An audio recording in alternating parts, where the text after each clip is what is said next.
ADHERE prototype program. It's about 7 o'clock in the morning. A little tired today. Not really like physically, just mentally working through like how this luggage design is gonna work. There's just so many like moving parts.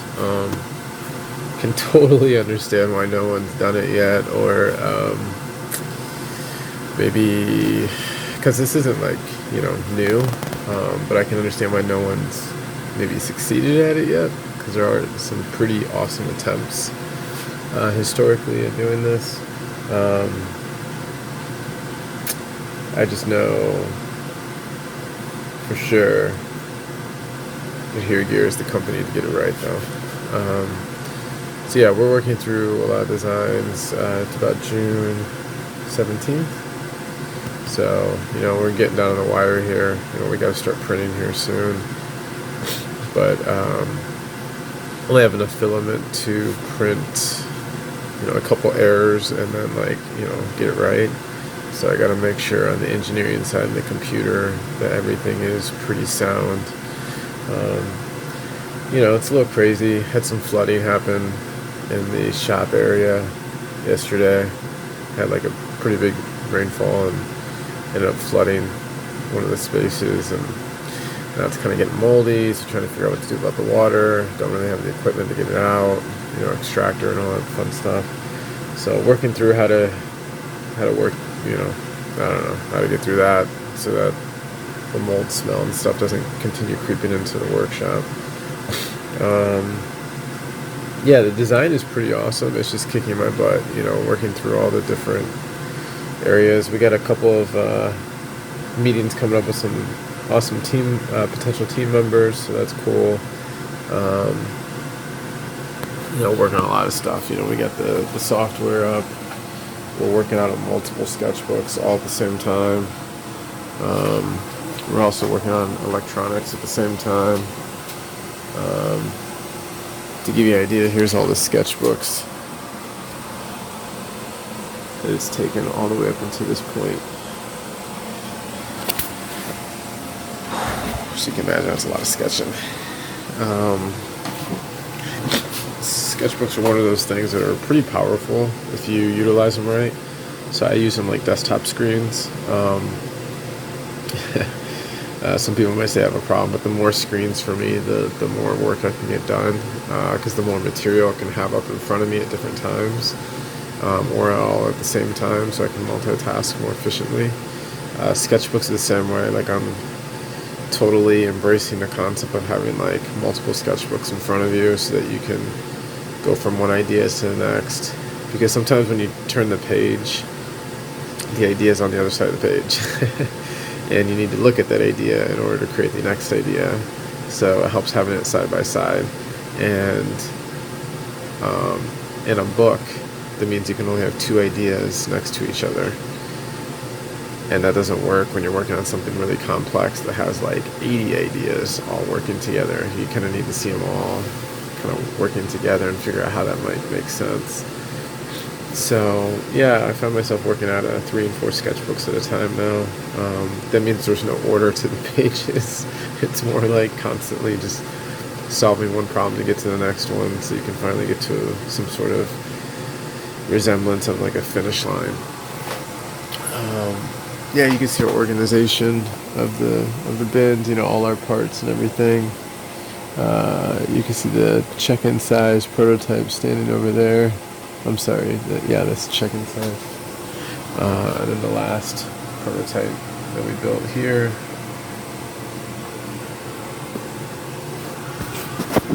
So yeah, it's going pretty well. It's just really stressful because it's a lot of material that I don't know, so I'm learning it as I go along. I guess a lot of people say like, how bad do you want it? How far are you willing to go? How far are you willing to push yourself to get to the result that you're looking for? And for me, I'm willing to go all the way. If I have to learn a new language, then I'll learn a new language. And I don't just mean like English versus Spanish. I mean like, C++ software versus engineering versus computer science and everything else. So I'll do whatever it takes. I'm just trying to figure out a faster way. And I know for sure a bigger team would totally help out with that. But I find that it's important to make sure you put people on that team that are passionate, somewhat of a similar level of passion that you are for the subject and for the excitement and thrill of the potential. So we're working on a lot of stuff. Haven't done an update in a little while. It's been crazy just working through everything. COVID's really kicked my butt in some areas. I don't know if I wanted to admit it to myself that it's kicked my butt in terms of the economic situations, but it has in some ways.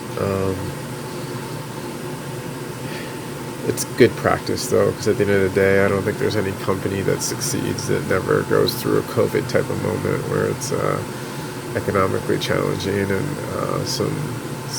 the company is tested to see how well did it build its foundation, and can it weather the storm and perform great during the storm and outside the storm.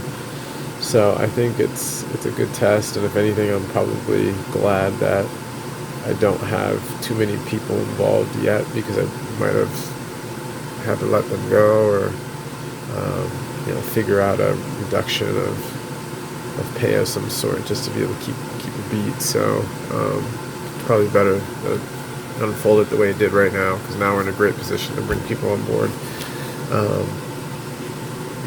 But yeah, I think we're in a good spot. It's a lot of cross-referencing for sure. Multidisciplinary areas, there's no question about that. There's a lot of crossing over from one area to the next. We're looking at handles from that are used in architecture. Thinking hard about how does a handle work, and how much of the handle is essential to still accomplish the task of lifting something up. How much of that handle do you need? And we're looking at architectural handles because a lot of them are designed to just kind of move a door or like move a drawer, or simple tasks that have the handle presenting itself as way more simplistic in appearance, but still getting the task done. Whereas in luggage, it seems like there's a lot of handle work added in for lifting and all this, brute force work.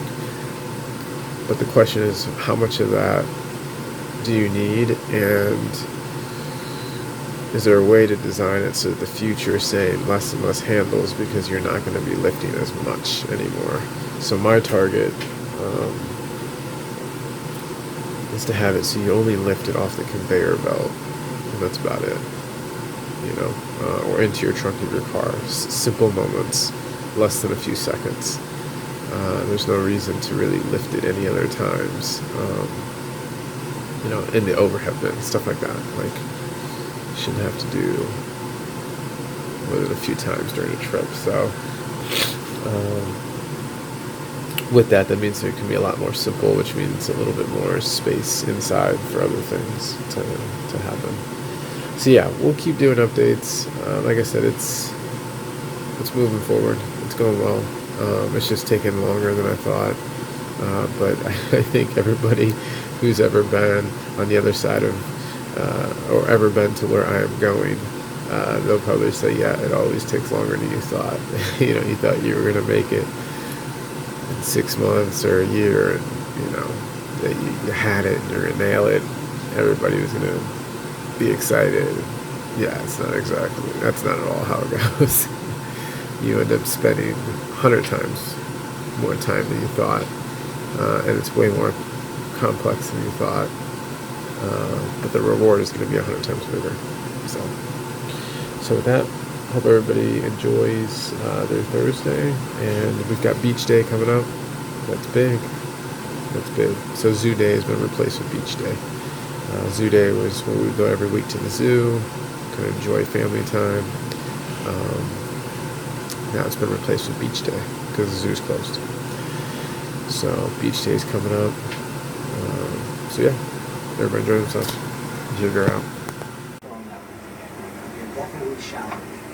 You're up to a 5.9. It's right there. It's right down.